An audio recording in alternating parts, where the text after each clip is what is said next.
Hadirin pemirsa, Assalamualaikum Nusantara yang dirahmati Allah Subhanahu wa ta'ala. Manfaat istighfar ini tidak hanya menjadi penenang bagi diri kita yang banyak dosa, agar kita memohon ampun kepada Allah Subhanahu wa ta'ala, agar Allah memperkenankan kita semua, mengijabah doa-doa kita semua, dan menghapuskan dosa-dosa kita semua, agar kita bisa bertemu kepada Allah Subhanahu wa ta'ala tanpa dosa. Namun apa daya, tidak ada satupun makhluk di dunia ini yang tidak luput dari salah dan dosa. Bahkan sumiyal insanu insanan linsyani. Manusia itu dalam bahasa Arab disebut insan karena manusia sering lupa. Lupanya manusia ini ada kalanya lupa yang memang bawaan dari dirinya seorang pelupa, atau memang lupa yang sengaja setan masuk menggoda kita untuk senantiasa lupa. Sebagaimana para penghafal Al-Quran ketika digoda setan untuk selalu lupa. Maksud lupa adalah digoda agar dia berpaling, mengurangi muzakarah, mengurangi bacaan Quran, agar dia lalai dan banyak lupa dari ayat Al-Quran. Begitu juga kita sebagai manusia.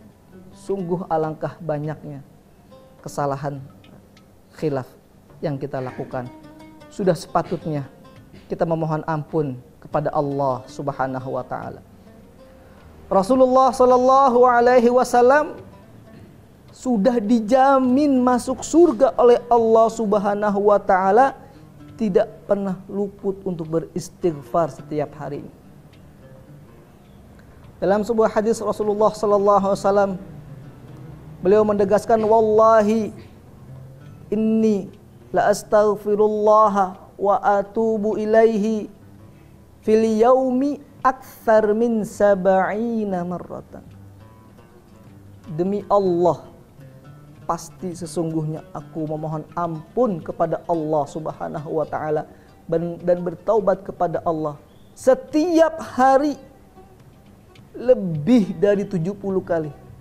Astaghfirullah wa atubu ilaih, astaghfirullah wa ya Allah, aku memohon ampunan dosa ya Allah, aku bertaubat ya Allah. Rasulullah sallallahu alaihi wasallam diampuni dosanya, dijamin masuk surga. Bahkan beliau orang yang pertama kali dibangkitkan pada hari kiamat, dan satu-satunya orang yang diberikan mandat untuk memberikan syafaat kepada umat.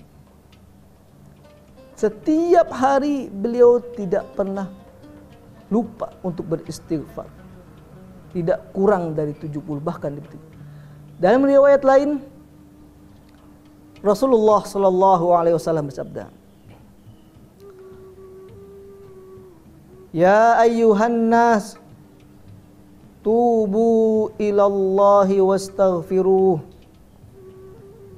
Wahai manusia sekalian, bertaubatlah kepada Allah, kembalilah kepada Allah, dan mohonlah ampun kepada Allah Subhanahu wa ta'ala seraya beristighfar. Wa inni, dan sungguhnya aku, astaghfirullah, memohon ampun kepada Allah, beristighfar kepada Allah, fil yaumi, dalam sehari, mi'ata marrah, 100 kali.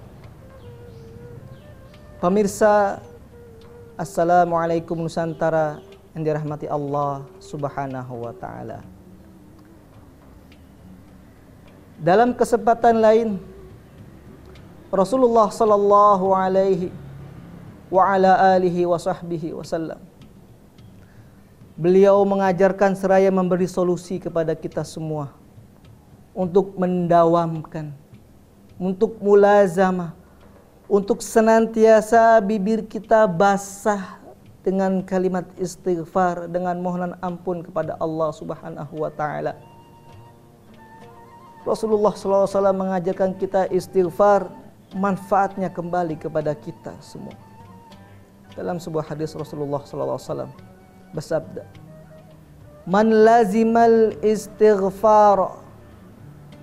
Dalam riwayat lain, "Man aktsaral istighfar, ja'alallahu lahu min kulli dhiqin makhraja wa min kulli hammin faraja wa razaqahullahu min haitsu la yahtasib."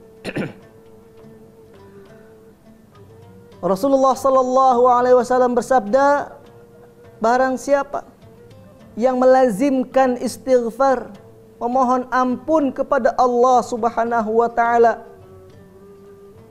Dalam riwayat lain, aktsaral istighfar, memperbanyak bacaan istighfar, mengulang-ulang setiap waktu, setiap hari, setiap saat.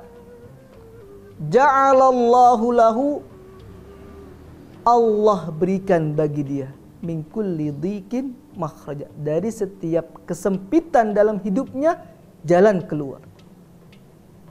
Wa min kulli hammin faraja, dari setiap kegundah gulanaannya, dari setiap kesulitannya, pikiran yang kalut, Allah mudahkan, Allah lapangkan.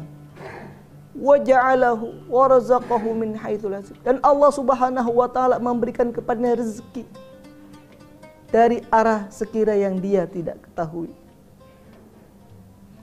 Ma'asyiral muslimin, pemirsa Assalamualaikum Nusantara dimanapun berada. Manfaat istighfar ini telah dirasakan langsung oleh para ulama terdahulu, ulama salaf, bahkan ulama khalaf, mengalami dengan betul-betul sungguh-sungguh, seraya mengimani apa yang Allah Subhanahu wa taala ajarkan. Dalam sebuah kisah yang masyhur, seorang syekh dari Irak suatu ketika bertanya, meminta nasihat, bagaimana, apa solusinya. Beliau dan istrinya sudah puluhan tahun berumah tangga, belum juga dikaruniai anak. Syekh al-masyhur hada menjawab, ingatlah firman Allah Subhanahu wa taala, faqultu astaghfiru rabbakum innahu kana ghaffara yursilis samaa'a 'alaikum midrara